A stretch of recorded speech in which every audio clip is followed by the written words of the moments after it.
mengucapkan terima kasih untuk IFGF Christchurch. Benar-benar tahun 2023 bukan tahun yang mudah buat saya.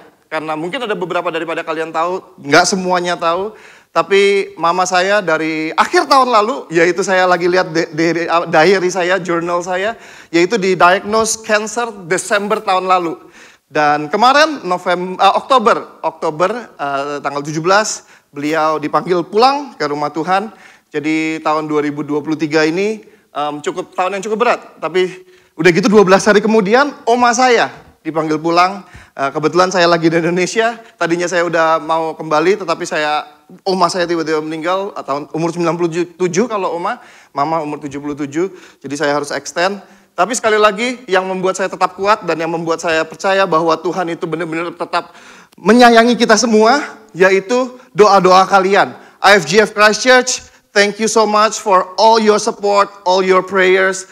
I believe saya tetap bisa masih semangat sampai di akhir tahun 2023 karena saya tahu ada purpose Tuhan dalam kehidupan saya untuk IFGF New Zealand. Beri tepuk tangan sekali lagi untuk kalian semua, untuk teman-teman yang ada di kiri, di kanan.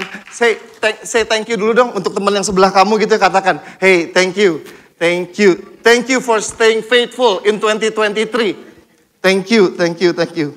Nah, itu 2023, it's a tough period, but I'm blessed. Saya belajar banyak dari tahun 2023, dan saya nggak sabar untuk tahun 2024, yaitu Alive in Calling. Jadi 2023 ini kita sama-sama belajar Alive in Character. Mungkin bisa katakan sama-sama, 1, 2, 3, Alive in Character. Apa sih karakter itu? Karakter adalah hal-hal yang kita lakukan ketika orang nggak lihat. Itu karakter kita. Dan kita lagi belajar sama-sama, terutama di Auckland. Bulan demi bulan dan segala macam. Salah satunya apa sih? Memang kita benar-benar bergantung sama Tuhan. Bukan karena ada di gereja dan hari Minggu. Karena memang kita adalah anak-anak Tuhan yang kita katakan bahwa kita pengikut Tuhan. Jadi kita mengakui betul bahwa kita submit ourselves. Tadi saya sempat mendengar gitu juga ya. Our brother Tulus di Sela sebelum ini keren banget. Meskipun sulit begitu ya, dan juga saya ada ceritanya gitu, Maria meskipun sulit tapi kita percaya bahwa Tuhan itu Tuhan yang luar biasa. Dan saya berdoa setiap daripada kita itu karakter sebagai anak-anak Tuhan. Meskipun gak ada yang lihat, jadi bukan karena kita menyembah angkat tangan karena lagi di gereja dan karena ada yang lihat gitu. Apalagi ada gebetan saya lagi ada yang suka gitu ya. Biasanya kan ada yang ada cewek atau cowok ganteng gitu atau cewek cantik. Jadi akhirnya nyembahnya sampai nggak kayak gitu. Tapi memang di rumah pun waktu nggak ada yang lihat sekalipun, we love our God because He is faithful to us. That's a character. So I pray in the name of Jesus. Setiap daripada kita 2023, it's 2023, it's alive in character. Nah 2024, kita akan belajar bersama-sama alive in calling. Bahwa sebagai pengikut Kristus, atau sekali lagi kita katakan Kristen, saya mau ingatkan, saya berkali-kali dari sejak saya memulai, maksudnya di Christchurch dari awal ya, saya katakan bahwa Kristen bukan agama. Mungkin kalau misalnya ada beberapa mengatakan bahwa Kristen itu, Kristen bukan agama. Tapi Kristen itu adalah relationship. Karena nggak pernah kata Kristen itu sudah ada dari Alkitab di Kisah Para Rasul. Kalau saudara katanya, wah Kristen kan setelah atau segala. No. Kata-kata Kristen itu sendiri saudara bisa baca di Kisah Para Rasul sudah ada. Yaitu sebagai apa? Sebagai dikatakan, tuh pengikut Kristus, dibilang Kristen.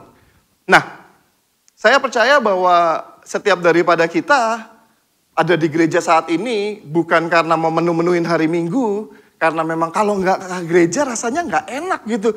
Ada kayak gatal-gatal atau gimana. No, karena kita ada di sini lebih daripada hanya bukan karena kita mengasihi Kristus, tapi karena kita juga mengasihi sesama. Karena Kristen itself, it's about relationship with our God and relationship with one another. Ada di sekeliling kita ini, dan saya berdoa setiap daripada kita mengerti betul bahwa kita dipanggil life in calling untuk 2024, bahwa kalau kita masih bernafas, katakan mungkin sama-sama, kalau kita bernafas, 1, 2, 3, kalau kita bernafas, pasti ada tujuan dari Tuhan. Yaitu untuk memenangkan sesama, mungkin di kiri kanan saudara. Saudara-saudara, saya akan ambil maksudnya saya akan share bahwa nggak usah mungkin, ya kalau misalnya saudara bisa sesama, Tapi mulailah dari orang-orang di sekeliling saudara yang paling dekat, keluarga saudara. Atau mungkin kalau nggak punya saudara langsung, atau mungkin saudara bisa mempunyai anak-anak rohani. Let's do that. I pray. Karena saya di Auckland, saya sedikit aja, ini nggak ada di catatan saya mengatakan gitu ya, terutama untuk kita teman-teman yang di New Zealand. Saya percaya bahwa kita teman-teman yang di New Zealand, orang-orang yang diberkati secara luar biasa. Amin. Amin. Ada berapa amin, ada yang berapa kayak ragu-ragu. Saya bener nggak ya? Saudara, kalau saudara di tempat ini, saudara diberkati. Amin. Karena saudara cuma 1% daripada jumlah dunia ini yang benar-benar lagi sengsara dan semuanya perang lah segala macam. Kita bisa ada di sini, kita nanti cuman ya, mungkin ada beberapa daripada saudara yang bukan mungkin, nggak ada daripada saudara yang bingung nanti malam mau makan apa. Mungkin cuman, nah ini yang tadi kata mungkin cuman bingung mau milih makan apa, tapi nggak ada yang takut nggak makan kan. Pasti akan ada semua makanan dan ada rumah dan segala macam. It's you guys are the small percentage. You are blessed. Saudara adalah orang-orang yang diberkati. Nah, saya percaya bahwa karena itu saya sering mengingatkan kepada teman-teman di Auckland bahwa kita mikir kalau diberkatin itu namanya kerja keras, dapat gaji, dapat segala, itu nggak salah.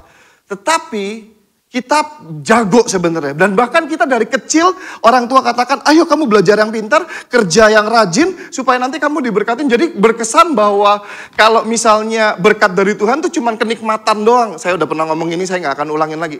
Kenikmatan yang bisa kita nikmatin. Tapi padahal lebih daripada itu. Saya berdoa, life and calling.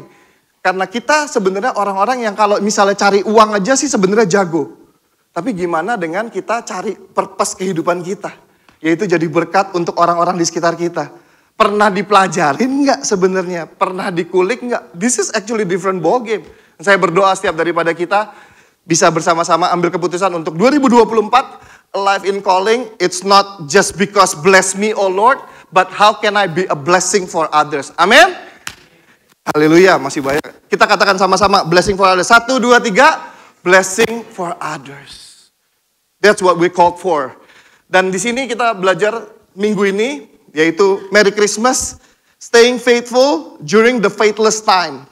Bahwa di saat-saat ini, di mana saya mau fokus atau saya mau menghimbau, mengingatkan kepada setiap daripada kita, memang dengan adanya kondisi dunia dan berita dan segala macam, I think there is a big chance for us to stay faithful. Untuk tetap beriman, untuk tetap menjadi terang dan garam untuk teman-teman kita. Karena banyak dari mereka yang saudara kelihatannya dari luar baik dan punya segalanya. Dan apalagi di New Zealand gitu ya, sepertinya nyaman. Tetapi kadang-kadang di dalamnya benar-benar their struggle. Dan disinilah kita bisa membawa jawaban buat mereka. Karena cuma Tuhan yang setia untuk setiap daripada kita. Ulangan 7 ayat 9.